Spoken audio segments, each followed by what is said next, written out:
आज प्रधानमंत्री नरेंद्र मोदी ने जो लोकार्पण किया है कॉरिडोर का, उसे लेकर कैसे अर्थ विज्ञान अब देश को समझना चाहिए बताएंगे। लेकिन इस वक्त एक बड़ी खबर आ रही है, श्रीनगर में जो आतंकी हमला हुआ है उसकी प्रधानमंत्री नरेंद्र मोदी ने जानकारी मांगी है और शहीद हुए सुरक्षा कर्मियों के परिवारों के प्रति संवेदना व्यक्त की है।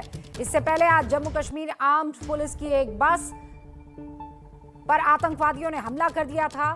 हमले में अब तक 2 जवान के शहीद होने की खबर मिल रही है, 4 की हालत बहुत नाजुक बताई जा रही है। हमले में कुल 14 जवानों के घायल होने की भी जानकारी हमें मिल रही है।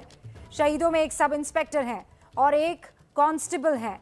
यह हमला श्रीनगर में जीवान में हुआ है। आसिफ कुरैशी मेरे सहयोगी जुड़ चुके हैं, जरा उनका रुख करते हैं।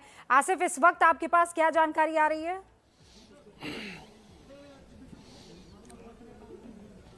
और रुपका, देखिए, अब पुलिस की तरफ से जो जानकारी हमें दी गई उसमें दोनों की पहचान जाहिर कर दी गई है। जो सब इंस्पेक्टर है उनका नाम गुलाम हसन बताया गया है, जबकि सिलेक्शन ग्रेड कांस्टेबल जो है उनका नाम शफीक अली है। दोनों रियासी और रामबन के रहने वाले हैं। पुलिस की तरफ से जो जानकारी साझा की गई है उसमें यही कहा गया है कि हमला करने वालों की संख्या 2 से 3 थी, जो एक बाइक पर इसी जगह पे आकर उन्होंने बस को निशाना बनाया और फिर बाद में सड़क के साथ ही एक संकरी सी गली से वो मोटरसाइकिल पर ही आगे हैं। और इनके बारे में ये जानकारी अभी तक जो दी गई है, जो कि जख्मी है। जख्मियों में जैसे बताया कि पहले ही बताया गया है कि 4 जख्मियों की हालत काफी ज्यादा गंभीर बनी हुई है, क्योंकि इनके सर या जिस्म के ऊपरी हिस्से यानी छाती में गोली लगी है। और बता दूं कि इस बस में कुल 15 जवान सवार थे, जिनमें से 14 जवान जख्मी हुए। इसी बात से इस बात का अंदाजा लगाया जा सकता है कि हमला कितना तीव्र था और बिल्कुल एक एम्बुश स्टाइल में किया गया है, क्योंकि हमलावरों ने पहले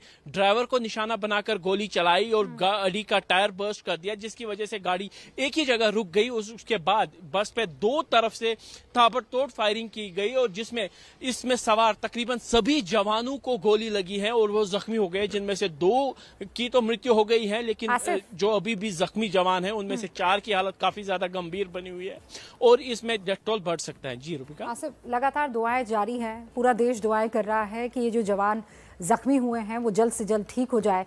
लेकिन आज संसद भवन पर हमले की बरसी भी है, क्या इसका किसी तरह का कोई कनेक्शन है?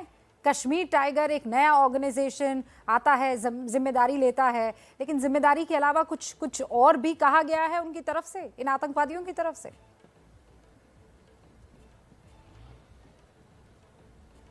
जी देखिए, जो कश्मीर टाइगर्स नाम के संगठन की तरफ से बयान जो सोशल मीडिया पे जरिए वायरल किया गया है उसमें कहा गया है कि पिछले कुछ दिनों में जिस तरीके से जो मिलिटेंट विभिन्न पुलिस के एनकाउंटर्स में मारे गए हैं उनका बदला लेने के लिए इस कार्रवाई को अंजाम दिया गया है। यानी कहीं ना कहीं जो पिछले कुछ समय से लगातार जो श्रीनगर में पहले सिविलियन हत्याएं हुई थी, उसके बाद सुरक्षा ऑपरेशन बढ़े थे और बड़ी संख्या में मिलिटेंट्स को खासतौर पर श्रीनगर के आसपास के इलाकों में सुरक्षा बलों ने एनकाउंटर में मार गिराया था और उसी के बदले की कार्रवाई के तौर पर इस हमले को देखा जा रहा है। हालांकि पुलिस के पास पुख्ता जानकारी थी कि कोई बड़ी वारदात मिलिटेंट अंजाम दे सकते हैं और इसीलिए कल महबूबा मुफ्ती के एक यूथ कन्वेंशन को भी नहीं होने दिया गया, क्योंकि पुलिस का यह कहना था कि उनके पास पुख्ता जानकारी है, एक आईडी, मूविंग व्हीकल आईडी का इस्तेमाल हो सकता है वीआईपी एरिया में और कोई बड़ी वारदात हो सकती है।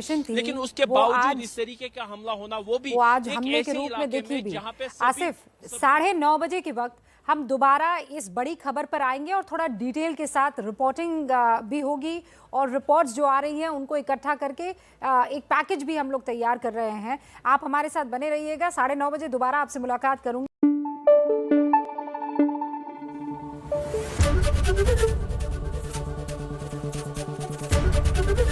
एबीपी न्यूज आपको रखे आगे।